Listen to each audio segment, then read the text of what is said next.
이 세상에는 사실상 무적에 가까운 사람들이 있습니다. 사무라이의 규율을 가진 사람들 말입니다. 아마도 여러분 역시 그 정도의 헌신을 원하고 있을지도 모릅니다. 매일 진지하게 진정한 노력을 기울이며 일하고 계시겠죠. 하지만 잠시 멈춰서 자신이 도달한 곳을 바라볼 때 자신이 만들어낸 결과물과 자신이 도달할 수 있다고 믿는 잠재력 사이에는 틈이 존재합니다. 만약 여러분이 이런 일을 겪고 있거나 겪어본 적이 있다면 이것이 여러분이 생각하는 것보다 훨씬 더 흔한 일이라는 것을 아셔야 합니다. 그리고 여러분이 직면한 이 문제에는 특정한 이름이 있다는 것도 말이죠. 1645년 미야모토 무사시는 일본 남부 이와토 산의 한 동굴에 홀로 들어갔습니다. 그는 60번이 넘는 결투에서 살아남았습니다. 대부분의 결투에서 그는 진짜 강철검을 든 남자들을 상대로 목검을 사용했습니다. 그리고 그는 명상을 하기 위해 그 동굴에 들어간 것이 아니었습니다. 글을 쓰기 위해 들어간 것이었죠. 그곳에서 탄생한 글, 고린노쇼, 즉 오륜서는 전투 교본입니다. 하지만 이 전투 교본에는 하나의 진단이 담겨 있습니다. 대부분의 사람들, 즉 전사, 예술가, 리더, 그리고 어떤 기술을 가진 사람이든 왜 지속적으로 자신의 진정한 잠재력보다 낮은 수준에 머무는지에 대한 진단입니다. 무사시는 뇌과 의사 같은 정밀함으로 그 문제를 파악했습니다. 그리고 현대의 뇌과학은 그가 설명한 모든 것을 증명하고 있습니다. 본론으로 들어가기 전에 짧은 메시지를 하나 남기고 싶습니다. 이 채널은 진정한 성장이 우연히 일어나는 것이 아님을 이미 이해하고 있는 분들을 위한 곳입니다. 성장은 타인의 인정을 받기 위한 행동을 멈추고 명확성을 위해 행동하기 시작할 때 일어납니다. 여러분이 그런 분이라면 제대로 찾아오셨습니다. 채널을 구독해주세요. 다음 영상은 칠리란의 과도한 생각을 다루는데 도움을 주는 일본의 개념에 대해 다룰 예정입니다. 알림을 켜두시면 영상이 올라올 때 바로 확인하실 수 있습니다. 자, 이제 본 영상으로 들어가 보겠습니다. 제1장, 이름 붙일 수 없는 문제.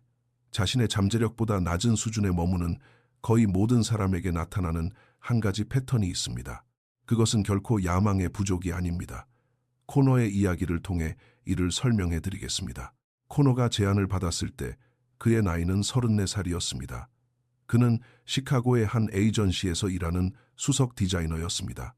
탄탄한 포트폴리오, 그를 콕 집어찾는 고객들, 그리고 가장 중요한 프로젝트에는 항상 그를 투입하는 상사까지. 이론적으로 그의 삶의 모든 것은 완벽했습니다. 하지만 코노는 새벽 3시만 되면 말로 정확히 표현할 수 없는 기분을 느끼며 잠에서 깨곤 했습니다. 그것은 흔한 불안감이 아니었습니다. 잘못된 방향임을 알면서도 빠른 속도로 달려가고 있지만 멈출 수 없는 남자의 기분이었습니다. 그가 받은 제안은 단순했습니다. 작은 스타트업에서 코노를 디자인 책임자로 원했습니다. 급여는 절반이었고 지분은 불확실했으며 포트폴리오에 내세울 만한 유명한 이름도 없었습니다. 그는 3주 동안 고통의 시간을 보냈습니다. 그는 5명의 친구에게 전화를 걸었습니다. 모두 의견이 달랐습니다. 그는 스프레드시트를 만들었습니다. 잠도 설쳤습니다. 그러던 어느 화요일 새벽 2시 47분 코노는 자신을 완전히 마비시키는 한 가지 사실을 깨달았습니다. 그는 자신이 무엇을 원하는지 몰랐습니다. 그는 본래 우유부단한 성격이 아니었지만 한 번도 그 능력을 훈련해 본 적이 없었던 것입니다. 코노는 일을 아주 잘했습니다. 그것은 사실이었습니다. 하지만 회의, 디자인 검토, 고객과의 대화에서 코노를 주의 깊게 관찰했다면 무언가 이상한 점을 발견했을 것입니다. 코노가 내리는 모든 결정은 세상에 나오기 전에 보이지 않는 필터를 거쳤습니다. 그 필터는 바로 이런 소리를 냈습니다. 사람들이 이걸 어떻게 생각할까? 의식적인 것은 아니었습니다. 코노가 매일 아침 일어나 속으로 오늘 나는 다른 사람들의 인정을 받기 위해 내 삶을 최적화할 거야 라고 말하지는 않았으니까요. 아무도 의식적으로 그렇게 하지는 않습니다. 그 필터는 자동화되어 수년에 걸쳐 형성되었고 코노가 일하는 방식에 너무나 깊이 스며들어 있어서 코노 자신의 성격과 구별할 수 없을 정도가 되었습니다. 그것이 바로 그가 새벽 3시에 깨어난 이유였습니다. 그의 삶이 잘못되었기 때문이 아니라 너무나도 올바른 삶이었기 때문입니다. 오직 자기 자신만 제외한 다른 모든 사람의 기준에 딱 맞는 삶 말입니다. 무사시는 그것을 부르는 이름이 있었습니다. 그는 그것을 가자리, 즉 거칠애라고 불렀습니다. 진정한 실용성의 반대말이죠. 오륜서에서 무사시는 당시 대부분의 전투 학교가 어떻게 순전한 가자리로 전락했는지 설명했습니다. 화려한 움직임, 인상적인 자세, 세련된 미학, 이 모든 것은 결과를 만들어내기 위해서가 아니라 기술이 뛰어난 것처럼 보이게 하기 위해 만들어진 것이었습니다. 그리고 그는 목검 하나로 그들 모두를 지속적이고 굴욕적으로 무너뜨렸습니다. 무사시는 자신의 수련에서 가자리를 제거했기 때문입니다. 모든 움직임에는 기능적인 이유가 있었습니다. 남에게 잘 보이기 위한 제스처는 단 하나도 없었습니다. 제1장에서 답하지 않은 질문은 이것입니다. 만약 여러분이 다른 사람의 시선을 의식해서 하는 모든 행동, 즉 말하고, 결정하고, 만들고, 피하는 모든 것을 자신에게서 덜어낸다면 무엇이 남을까요? 이 질문은 간단해 보입니다. 정직하게 대답해 보세요. 대부분의 사람들은 예상했던 것보다 훨씬 더 적은 것만이 남는다는 것을 발견합니다. 그리고 그 훨씬 더 적은 것이야말로 진정한 숙련이 자라날 수 있었던 바로 그 핵심이라는 사실을 말입니다.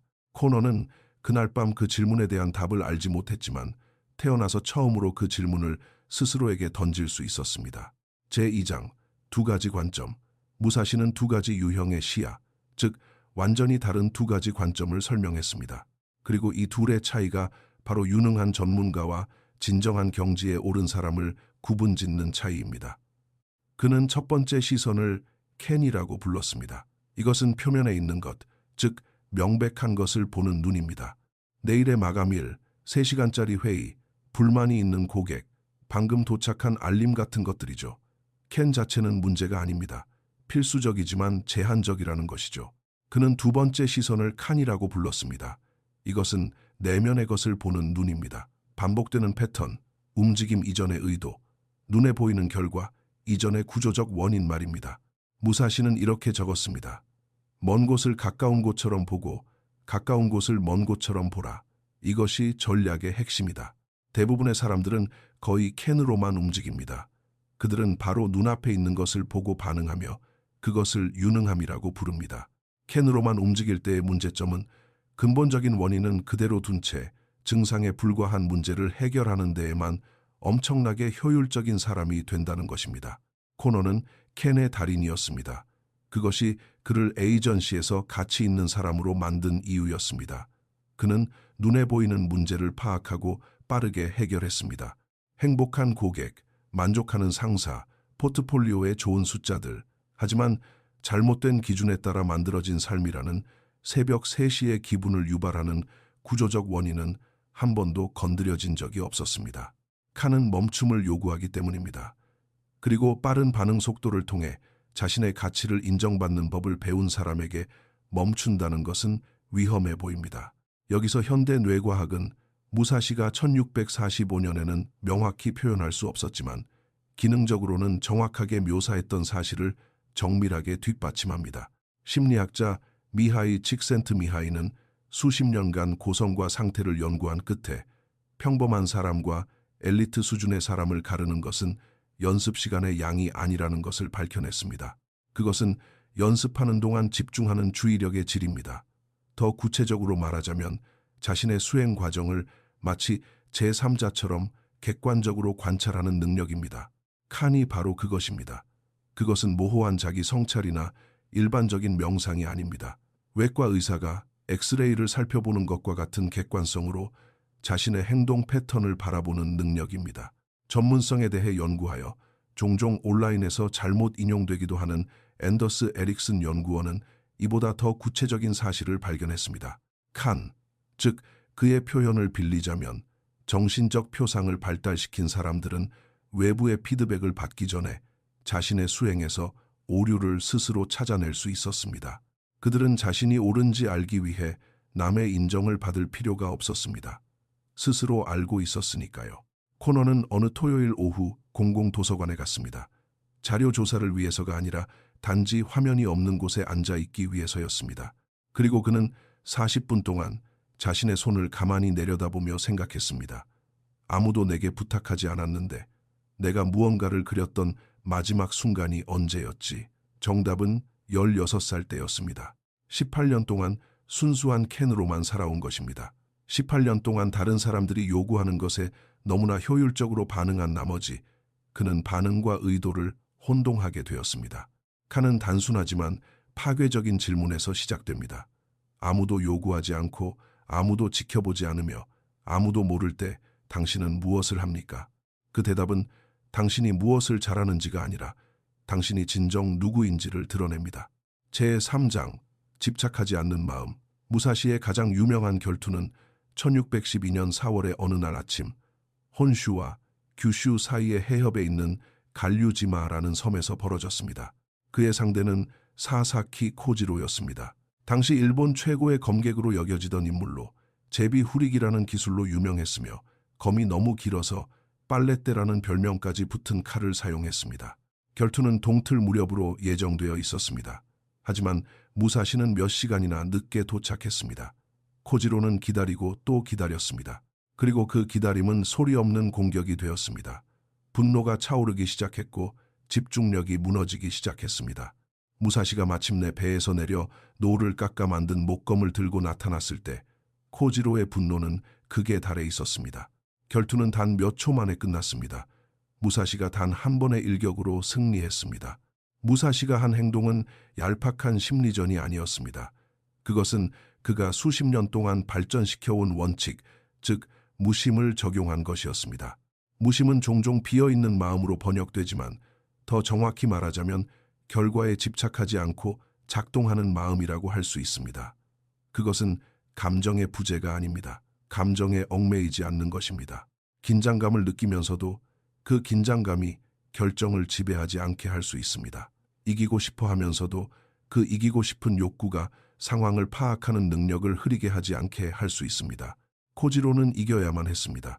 이 필요성이 상황 파악에 쓰여야 할 인지적 공간을 차지해버렸습니다. 반면 무사시는 무심의 상태로 움직였습니다. 그의 인지적 공간은 자신이 원하는 결과가 아니라 지금 벌어지고 있는 상황 자체에 온전히 열려 있었습니다. 여기서 뇌과학은 무사시에게는 낯설겠지만 이 메커니즘을 당황스러울 정도로 정확하게 확인시켜주는 설명을 제공합니다. 우리가 압박감이라고 부르는 것, 즉 걸려있는 것이 많다고 느끼는 감정은 시상하부 뇌하수체 부신축을 활성화시켜 코르티솔 수치를 높입니다. 적당한 수준의 코르티솔은 성과를 향상시킵니다. 하지만 특정 결과에 대한 집착이 내면의 상태를 지배하게 되면 코르티솔이 적정 수준을 넘어서서 높은 성과의 필수적인 기능들, 즉 작업 기억, 의사결정, 선택적 주의력을 저하시키기 시작합니다. 다시 말해 이겨야 한다는 생각을 많이 할수록 승리를 가능하게 하는 능력 자체가 망가지는 것입니다. 이것은 추상적인 철학이 아닙니다. 특정한 신경학적 상태에 대한 기능적 설명입니다. 그리고 이것은 훈련이 가능합니다. 코너는 첫 번째 제안이 있은 지 3개월 후 규모가 더 작고 위험 부담도 더 큰 완전히 다른 두 번째 제안을 받았습니다. 이번에는 5명의 친구에게 전화를 거는 대신 아무와도 상의하지 않고 일주일 내내 그 제안을 혼자 고민했습니다. 그 일주일 동안의 불편함은 상당했습니다. 외부의 인정이 없는 침묵은 코너가 예상치 못한 물리적인 무게로 다가왔습니다. 하지만 7일째 되던 날, 그 침묵 속에서 무언가 달라진 것을 느꼈습니다. 그것은 평화가 아니라 명확성이었습니다. 자신이 원해야만 하는 것도 남들에게 설명하기 좋은 것도 아닌 다른 사람들의 시선이 사라졌을 때 진정으로 원하는 것이 무엇인지에 대한 아주 구체적이고 임상적인 명확성이었습니다. 이것이 바로 무심의 초기 단계였습니다. 다른 사람의 인정을 받아야 한다는 부담감을 1차적인 필터로 삼지 않고 작동하기 시작하는 마음. 이것이 최종 단계는 아닙니다. 훈련의 시작일 뿐이죠. 하지만 분명히 구분할 수 있습니다. 그 상태에 도달하면 스스로 알게 됩니다. 제4장, 변화를 만드는 반복. 오륜서에는 대부분의 독자가 멈추지 않고 쓱 읽고 지나가는 문장이 하나 있습니다. 그 길을 부지런히 연구하라. 이 문장은 훈련을 많이 하라고 말하지 않습니다. 무의식적으로 될 때까지 반복하라고도 하지 않습니다. 그 길을 부지런히 연구하라고 말합니다. 그 차이는 엄청납니다. 기계적인 반복은 자동화를 만듭니다. 익숙한 길을 운전하거나 키보드를 보지 않고 타이핑하는 것처럼 의식적인 생각 없이 수행해야 하는 기술에는 유용합니다. 하지만 자동화가 숙련의 경지를 만들어내지는 않습니다. 그것은 고정된 패턴 안에서의 효율성을 만들 뿐입니다. 무사시는 고정된 패턴 안에서의 효율성을 원한 것이 아니었습니다. 그는 적응력, 즉 지난 100번의 반복에서 일어났던 일이 아니라 지금 실제로 벌어지고 있는 상황에 반응하는 능력을 원했습니다. 1만 시간의 법칙이라는 개념으로 다소 부정확하게 대중화된 앤더스 에릭슨은 사실 단순히 오랜 시간 연습하는 것보다 훨씬 더 구체적인 사실을 발견했습니다. 엘리트 수준의 사람과 유능한 사람을 구분하는 것은 연습의 양이 아닙니다. 에릭슨이 의식적인 연습이라고 부른 것, 즉 매 훈련이 특정한 약점을 목표로 하고 지속적으로 자신의 안전지대 밖에서 움직이며 피드백이 즉각적이고 구체적으로 주어지는 연습입니다. 다시 말해 자기 발전 과정 자체에 칸을 적용한 것입니다. 무사시는 다른 언어를 사용하여 동일한 원칙을 설명했습니다. 그는 그것을 효호, 즉 세상을 보는 방식으로서의 병법이라고 불렀습니다. 검으로 글을 무적으로 만들었던 원칙은 그가 조각을 하고 그림을 그리고 건축물을 지을 때 사용했던 원칙과 동일했습니다. 숙련이라는 것은 하나의 기술에만 국한된 것이 아니었습니다. 그것은 전이 가능한 하나의 방법론이었고 그 방법론에는 핵심적인 특징이 있었습니다. 매 훈련은 이미 가진 강점이 아니라 구체적인 약점을 목표로 했습니다. 이것은 직관에 반하는 일입니다. 강점을 강화하는 것은 즐겁지만 약점을 공격하는 것은 불편하기 때문입니다. 하지만 자신의 강점을 강화하는 것은 이미 잘하는 것과 할 수 없는 것 사이의 거리를 벌릴 뿐입니다. 한계를 넓히는 것이 아니라 이미 존재하는 것을 깊게 파는 것일 뿐이죠. 코너는 두 번째 제안을 받은 다음 달 단순한 결정을 내렸습니다. 일반적인 디자인 강의를 듣는 대신 지속적으로 자신의 발목을 잡는 단 한 가지 구체적인 약점을 찾아냈습니다. 그는 압박감이 주어지는 상황에서 자신의 창의적인 결정을 방어하지 못했습니다. 고객이 의문을 제기하면 코너는 물러서곤 했습니다. 그의 결정이 틀렸기 때문이 아니었습니다. 보통 그의 결정은 옳았습니다. 하지만 타인의 인정을 받고자 하는 욕구가 자신의 판단에 대한 확신보다 더 컸기 때문입니다.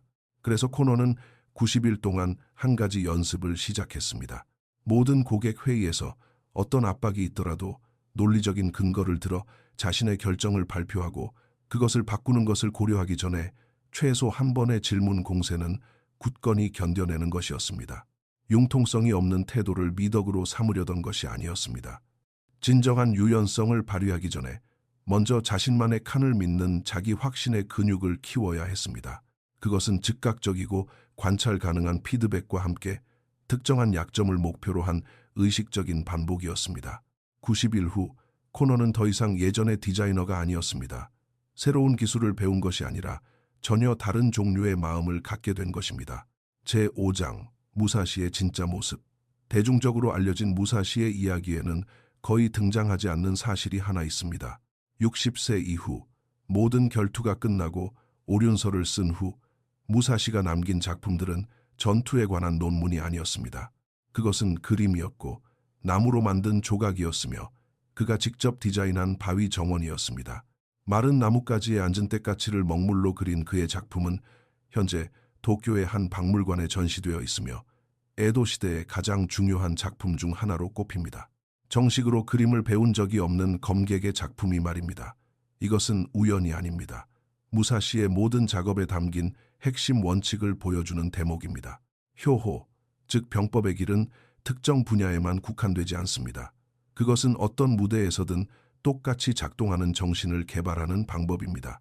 칸, 무심, 그리고 의식적인 반복은 전투 기술이 아닙니다. 그것은 상황을 정확하게 보고 자아의 간섭 없이 작동하며 어떤 분야에서든 목표를 향해 나아갈 수 있는 특정한 유형의 마음이 가진 특징입니다. 무사시는 단순한 전투의 천재가 아니라 예술가이기도 했습니다. 그는 특정한 유형의 마음을 개발한 사람이었고 그 마음은 손이 닿는 모든 것에서 달인의 경지에 오를 수 있는 능력을 갖추고 있었습니다. 현대인지 뇌과학에는 이를 설명하는 개념이 있습니다. 바로 영역 일반적 전문성입니다. 메타인지, 감정 조절, 그리고 의식적인 주의력을 발달시키는 특정 훈련들이 완전히 다른 여러 분야에 걸쳐 적용 가능한 능력을 만들어낸다는 개념입니다. 무사시가 여러 분야에서 타고난 재능이 있었던 것이 아니라 모든 기술의 기반이 되는 능력을 훈련했던 것입니다. 칸은 자신의 인지 과정을 객관적으로 관찰하는 능력인 메타인지입니다. 무심은 감정 상태가 자신의 판단을 흐리게 하지 않도록 작동하는 능력인 감정 조절입니다. 의식적인 반복은 진정한 성장이 일어나는 곳에 노력을 쏟는 능력인 집중적 주의력입니다. 이 세 가지 능력은 특정 직업에 속한 것이 아니라 인간의 마음에 속한 것입니다. 코너는 새벽 3시에 깨어났던 그날 밤 이후 6개월 만에 한 제안을 수락했습니다. 첫 번째 제안의 스타트업도 두 번째 제안의 스타트업도 아니었습니다. 90일간의 침묵 속에서 자신에 대해 깨달은 것과 훨씬 더 잘 맞는 더 작은 규모의 세 번째 회사였습니다. 하지만 달라진 것은 결정 자체가 아니었습니다. 과정이 달라졌습니다. 수년 만에 처음으로 코너는 아무에게도 묻지 않고 중요한 결정을 내렸습니다. 결과를 확신했기 때문이 아니라 성인기 전체를 지배해온 타인의 인정이라는 소음에서 자신만의 칸을 구별해내는 능력을 비록 부분적으로나마 발전시켰기 때문이었습니다. 그는 여전히 가끔 새벽 3시에 잠에서 깰 것입니다. 하지만 그를 깨우는 질문은 달라졌습니다. 더 이상 내가 무언가를 만들어내고 있는가가 아니었습니다.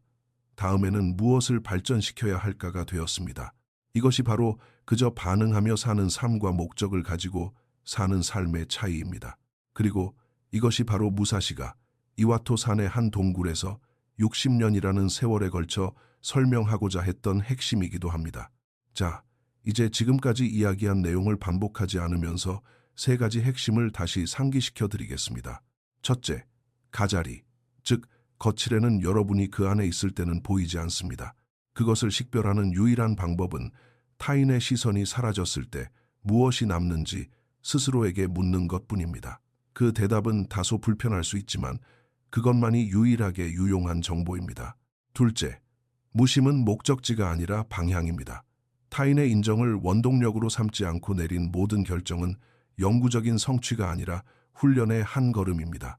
셋째, 숙련의 경지는 특정 분야에 속한 것이 아닙니다.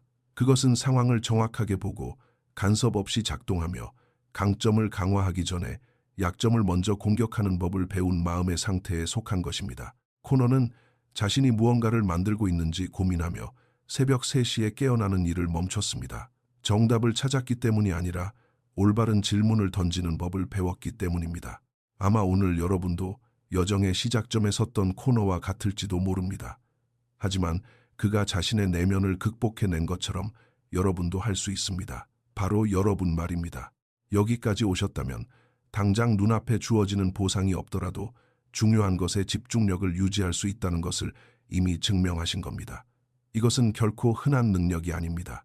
이 길을 계속 가고 싶으시다면 지금 화면에 나오는 이 영상이 바로 여러분이 겪고 있는 상황을 위해 만들어진 것입니다. 끝까지 시청해 주셔서 감사합니다. 그리고 기억하십시오. 현재에 머무르고 명예롭게 걸으며 다음 영상이 나올 때까지 그 길을 계속 나아가십시오.